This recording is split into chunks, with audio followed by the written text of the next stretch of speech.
Hello, everybody. This is Conservative Knight here, and I'd like to make a couple announcements. First of all, I'm just gonna put something more interesting in the background than like an image or something. So this is a game I've been playing called Banished. Pretty cool game. I've been playing it for a while. But aside from that, I'd like to talk about the Republican debates and in general who I'm going to be endorsing for the presidency. My interpretation is obviously I think Cruz helped himself the most. I don't think Trump's fan base is going to be increased. I don't think Carson's is going to be increased. I hope it's not decreased, but the man is so soft spoken. Um, and you had the general or former Governor John Kasich, who I wish would just get out because he annoyed me the entire debate, constantly interrupting when he is not the focus of attention of anybody. They even flat cut him off to go to a commercial to get home because they did not want him cutting in on a subject. That was another thing I kind of wanted to learn about Republicans, more on their positions of climate change, because it is it's a big issue. And I'm skeptical of climate change, but I want to know where people stand on it. That's very important. And it's not the top issue, but it's certainly top 10. And you'd like to hear a little bit more about it. Um, but in general,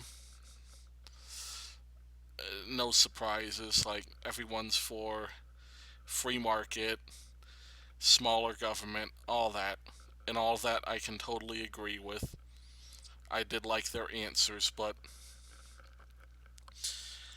really, none of them give me much confidence except for Rand Paul, who, God, that's another subject entirely, because the substance of Rand Paul is wonderful, but let me adjust this.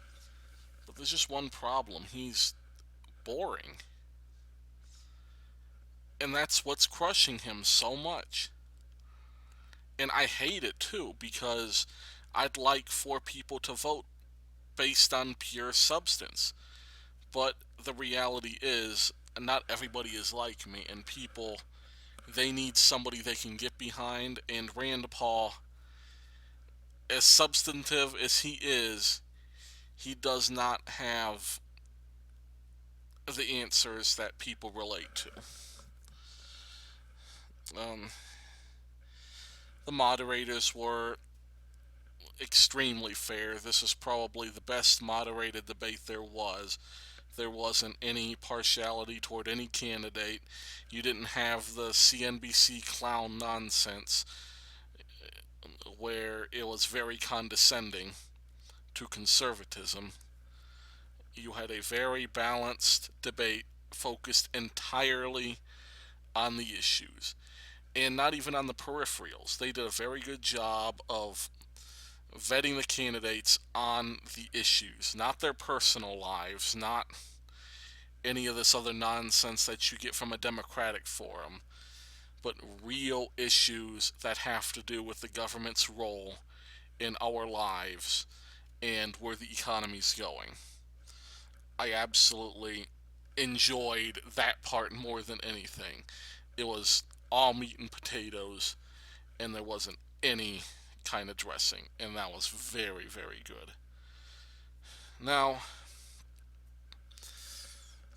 one disappointment is Carson didn't get involved a lot. He was a little bit too polite. He could have and probably should have jumped in on very many questions. He was particularly interested in the economy, but he didn't jump in on anybody.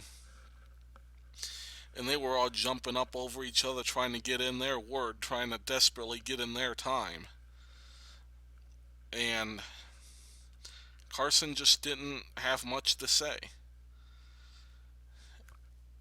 And that's where I'm afraid, because, and this is the big thing, is Ben Carson is getting my vote.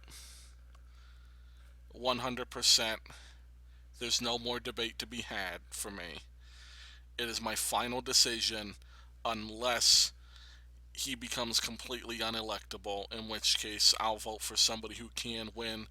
But Ben Carson, 100% over everybody else, is going to get my vote, and that is because I think the way we've gone in this country over the last century, um, we've gone away from a relationship with God. And a relationship with God is very, very important. Not just to the religious, mind you, but also to the secularists and the atheists. Because freedom is a virtue of a relationship with God. To be free, have free will, and decide for yourself. You decide for yourself how you are going to live your life, how you are going to manage risks in your life, and all of that. And when you fall down, your fellow citizens can pick you up unless government aid is needed, and that should be a last resort. And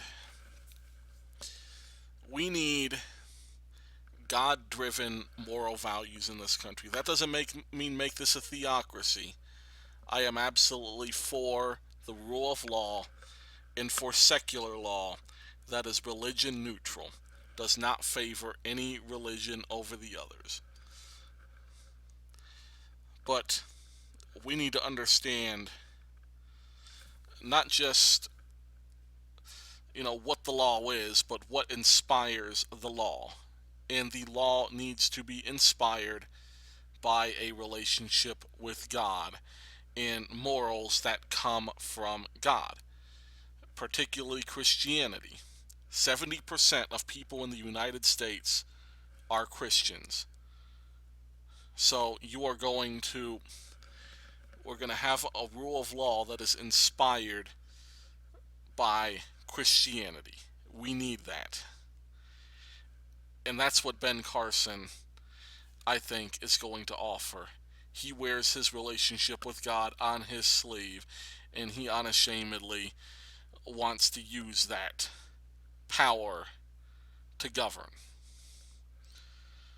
And that is why I'm putting my trust in him. Because I believe that through God, anything is possible, including Carson being able to govern effectively and firmly and be a wonderful leader despite not having much experience. We know he's got the capability. He's demonstrated the capability. I'm not saying that just because of his relationship with God. The man has been a doctor for decades. He's had distinguished service, and he has performed exceptionally well scholastically and in general, like you see in the debates and stuff. He is a very rational person. And while he may not be the most refined speaker, while he may slip up, it's important to recognize that this man does have mental talent. He's got mental acumen. And he can pick up the job. And I think he could do it quickly. And I just want to iterate just the importance of all of this. this election is that we've got 2 to 3 Supreme Court justices retiring. We've got loads and loads of bureaucracy. We've got racial divides, we've got income divides, we're getting very far into debt. China's breathing down our necks in terms of power, and they have a positive relationship with Russia, which has done nothing but gain in power and influence since Obama's been in office. We've got to get this ball rolling, and we've got to decide how it's best to get it done. And it's important that we not elect somebody like the Democrats have offered based on politics. And I find it interesting when the moderators bring up Hillary Clinton's experience and look at it. Just look at her experience. In the 90s, her fiasco against video games. That's how the ESRB came into being. Because she wanted to regulate video game content, and that's going to resonate with a lot of you watching this. That's important to free speech because it shows the measure she's willing to go to. She did nothing, by the way. Everything she passed, everything she proposed, basically did not get passed. She's never shown herself to be a leader in Congress. And Secretary of State, my God, she resigned. Hillary Clinton didn't just run out of there when Obama won a second term. No, she resigned from her Secretary of State position. There's a reason she resigned. There's a big reason that she resigned. And that is she failed miserably at her job. Both in terms of abiding by State Department regulations and failing to protect a major ambassador in Libya.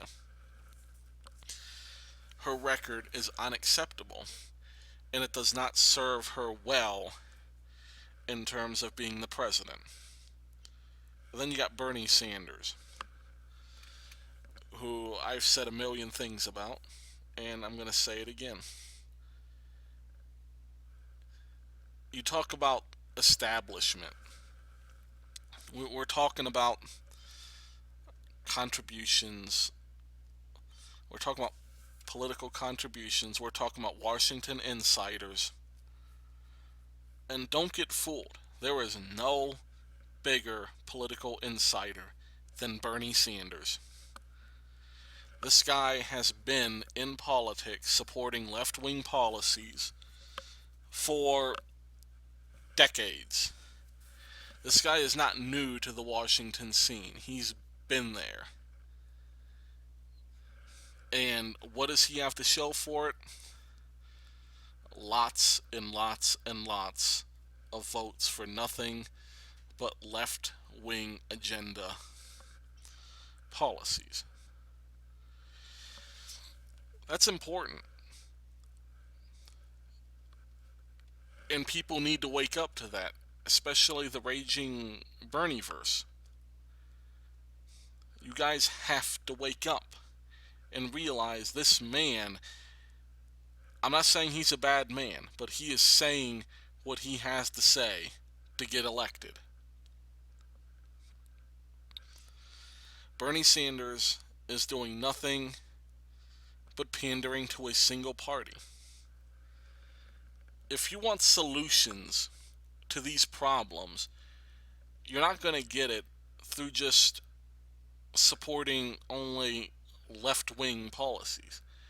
We need to bring this country back together.